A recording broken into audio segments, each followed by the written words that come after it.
Hi, everyone. Here's the very fast version of the complete solve.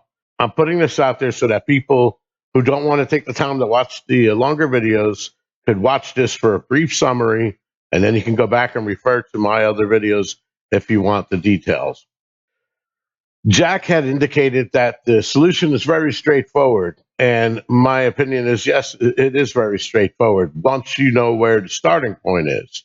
Of course, if you found out the starting location by plagiarizing information that you found out on the internet over years, it's going to simplify it for you because all you have to do is go to the place for warm water salt now that somebody else did the work to verify it for you. At that point, it becomes straightforward. So let me get into it really quick. We begin it with phase one, which is solving the poem to locate where warm water salt. Forrest Fenn had indicated that you must know where warm water salt, otherwise you have nothing. You have to know the correct starting point. So, in order for him to make the poem a success, he had to somehow put in a way that he can kind of be assured that people were able to find the correct place where warm water salt. And this is how it's done. Step one, obviously, we're going to read the poem. And when you read a poem and you're trying to solve it, it's a good idea to annotate things and take notes. So the first thing I'm going to notice is that it says, as I have gone alone in there. Okay, so where is there? We don't know that, so let's annotate it. Let's underline there. And while we're at it, let's search the whole poem. Where else does the word there appear? It appears here and it appears here. So we underline those two spots. We also underline anything that's interesting. For example, it says, and with my treasures bold. He made it bold. He's drawing emphasis to the word treasures. Okay. He is trying to direct our attention to this. This seems important. Let me underline it. Let me go through the poem and locate so far what else might be related to treasures bold. Right off the bat, we have riches new and old. So the next thing I notice is this, I can keep my secret where. This sounds interesting, right? So we have, where do we have where? Well, we have where here and we have where down here. Where does not appear anywhere else in the poem. So this first stanza seems interesting. He's saying, as I have gone alone in there and with my treasure bold, I can keep my secret where and into riches new and old. The very next line says, begin it. It is a pronoun. It is something that he previously mentioned. So he seems to be drawing emphasis or attention to the word treasures. Let's assume it equals treasures. So we begin the word treasures where warm water salt. Of course, that's the T. Okay. So basically, now that we know that we're going to start from the T and we're going to spell out the words treasures down in this canyon. Consider this column the canyon. And unfortunately, I want to point out that I didn't use a monospaced font. I used a variable spacing font. So unfortunately, the columns may not line up exactly correct. But if you refer back to my old videos where I put it in the grid, you'll see what I'm talking about. I'm just going to go through the basics here. So the other thing we notice is that wherever he's giving us instructions, the only instructions seem to be in these lines in the stanzas here. Okay, up here he's just telling us something, but he's telling us that he went in there. So I went through and I outlined every place where I have in there, in the canyon down, in below the home of Brown, and then I missed one of them here. It's in peace, and then we have in the wood. So all of those are underlined because those are replaces that he's going to be referring to later on when we get to the part where we're boots on the ground.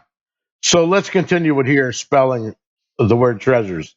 We need the letter R, and he's telling us to take it from anywhere below the home of Brown. So let's start with this line.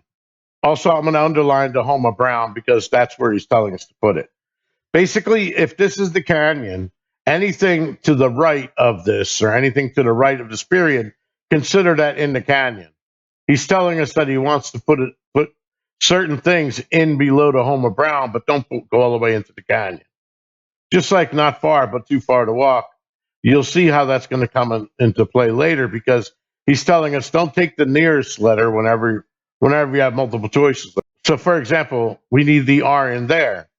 But there's an R from the word from and the one in here, and then there's one in for. So which one of those three are we going to take? Same thing here. There's a lot of E's, or we need the E. There might be a lot of A's. So we're going to have to make a choice. But the choice he actually initially tells us is actually in the text itself, in addition to being referred to here. And I'll show you what I mean. So here's the first line. And again, he's telling us, if you just read it, it says from there. So keep everything in context what we read up to this point. Put in below the home of Brown, from there. So we need the R. He's telling us, take it from there. So we got TR. Now we need an E. But read this line here, because this line is going to provide a hint to the line below it, which is going to provide a hint to the line below it. So we say, from there, it's no place for the meek. Well, the end is no place for the meek. Okay? So he's telling us, and by the way, this is a contraction of it is. Okay, it's not being possessive. It's saying it is. From there, it is no place for the meek. And that's the same it we're talking about here. So he's describing the next line. So we're going to choose the E from the word end. So now we have TRE. But remember, the end is ever drawing nigh. So we get to the very next line, and it says there. There is a contraction of there will. So he's saying there will be no paddle up your creek. Now we need an A because it's TREA, but he's telling us don't take that A. And since this line said drawing nigh, he's telling us that this line is drawing nigh. So we shift it left. Nigh is left. We want to move it so that the comma is in this column, but no letters are in the column. But remember, there will be no paddle up your creek. So if there's no paddle up our creek, that means there won't be any water up our creek, correct? Or we're not going to be heading, there's no high water up our creek. We're not going upstream. So he's saying, take not the A from heavy, but the one in loads, because just heavy loads and water high is going to be in the opposite direction, as you'll see later. Now, the next line is interesting because he's giving us a question here. He's telling us, he's asking us if you've been wise and found the blaze. So that doesn't appear to be instruction. But on the other hand, also the only letter we need next, we have TREA, we need an S. There's only one S in there. So we're going to choose wise, actually. So we've chosen wise, and he's asking us if you've been wise and found the blaze. If we look in the poem, okay, we did find a blaze. We found a double omega. And omega means the end, right? So we found the end horizontally, and we found the end vertically. That would be across is certainly considered a blaze. So he's saying, if you've been wise and found the blaze, look now. Now we need a U because we have the S here. So we need a U. He's saying, look quickly down your quest to cease. So are we going to choose this U, or are we going to choose this U here? We don't know. But he's telling us, look quickly down.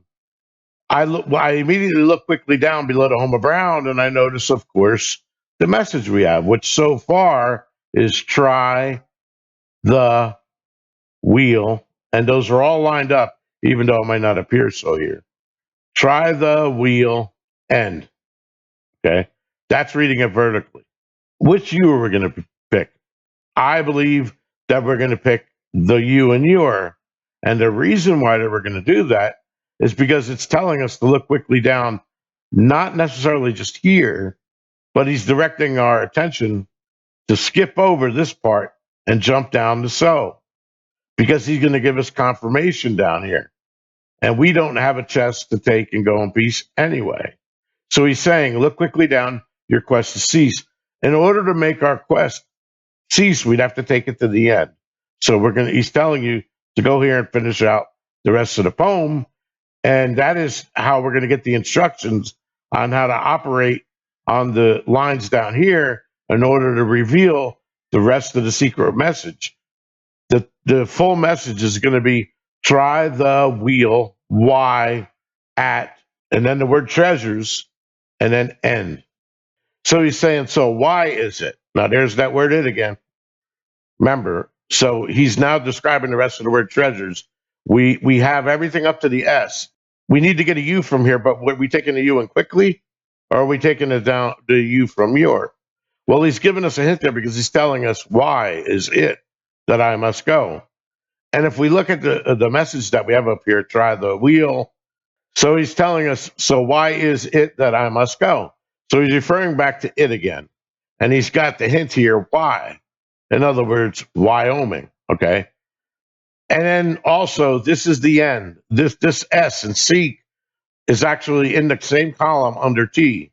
So that's the final S in the word treasures. So he's telling us that in order to solve the rest of this, he's got all of the answers here. He's telling you should already know it. The answers I already know by the time we got to this point. I've done it tired and now I'm weak. So it again is the wheel. It's a reference to a wheel, tired. And weak means you need medicine. So it's the medicine wheel. I've done it tired and now I am weak. So we finished out the word treasures. And basically he gave us everything we know in order to figure out which letters to choose again from here. But we'll notice that when he says the answers I already know, we're always taking the second choice. Second R, second E, we push that line to the left. The second A, and the only S that we could choose. So down here, we're going to choose not the first U, but the second U, not the first R, but the second R, and not the first E, but the second E. That's the same pattern we have up here. 2, 2, 2. So we're going to choose 2, 2, 2 down here again. And remember, the S we don't need. Once we finish down the year, we've already spelt the word treasure. The T and the S were already in position. This is giving a hint. Okay. The second hint that he's giving you is, so hear me all and listen good. Think of an MC.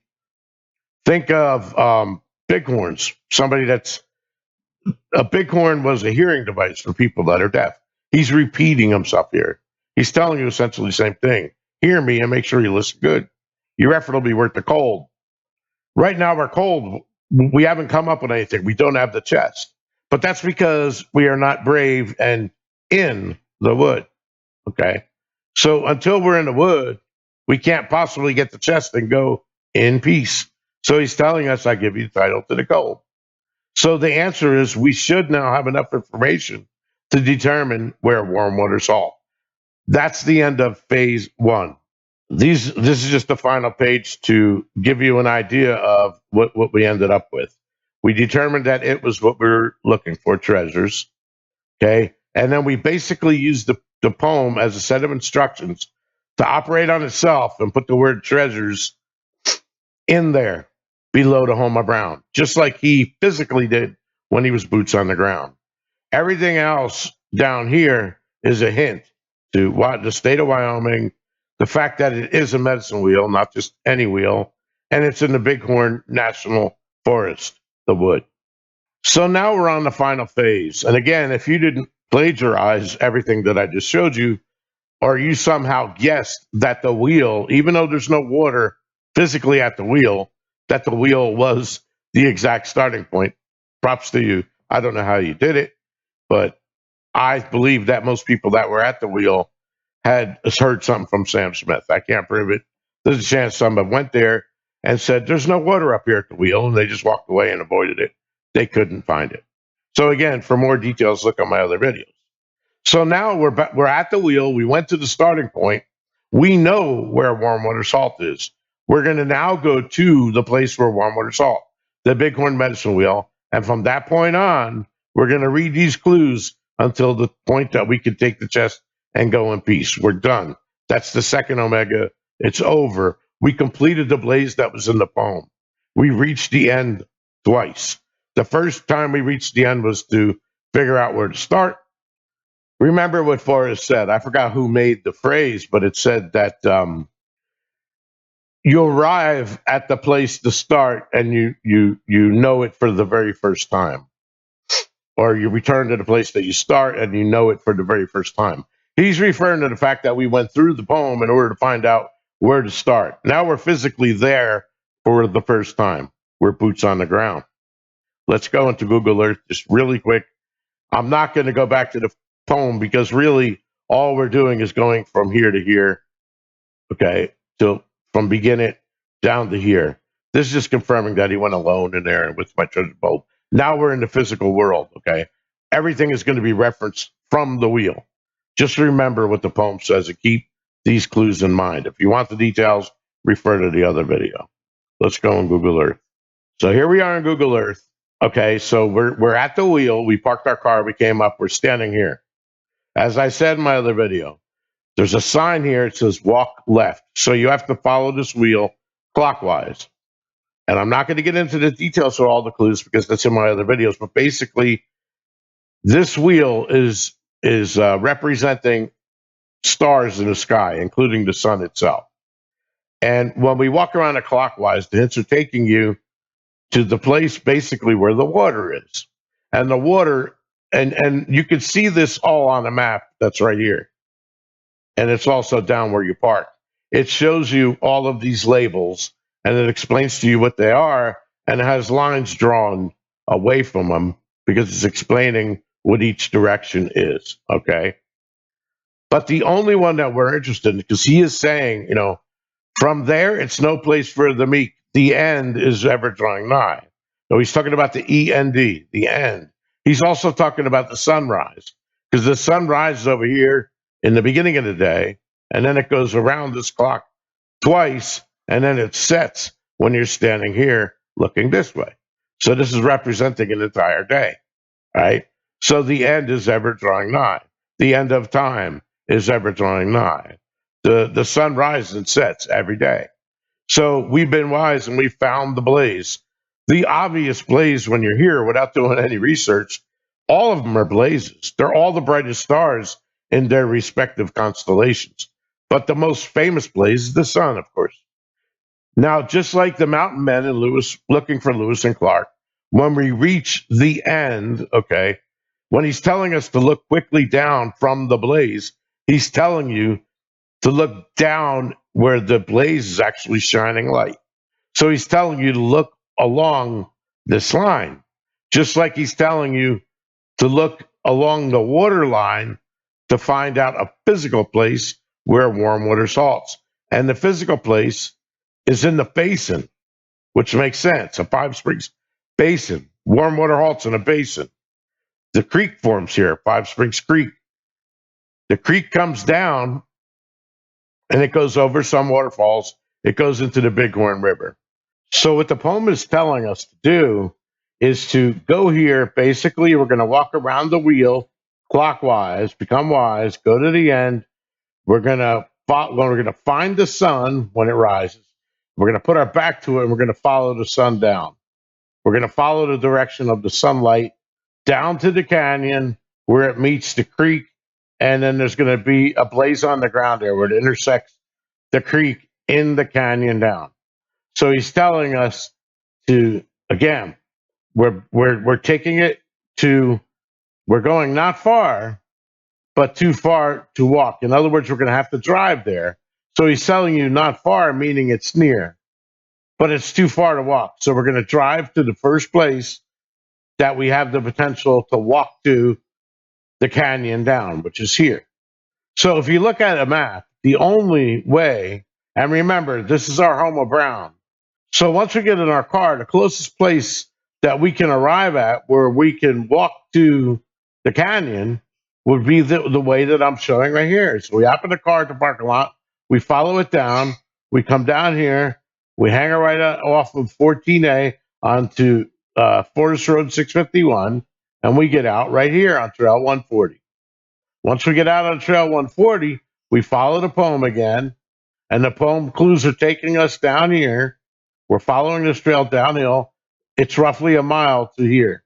Okay. It's all downhill, all the way down to here. And when you arrive, what we're looking for when we walk down here is the point. Remember, we're putting our back to the sun. So we followed the sun down here. So we're looking for the point at which the sun crosses the trail that we're on and also the creek. And at that point, he's saying there will be no paddle up your creek, just heavy loads and water high, meaning we're going to go downstream. And I believe, like I said in my other video, that the blaze would have been the the native Indians' medicine man symbol, which is an eye, a closed eye. Okay, and it kind of looks like a diamond, a double diamond. But when it's drawn, I showed him my other video. It's really cool.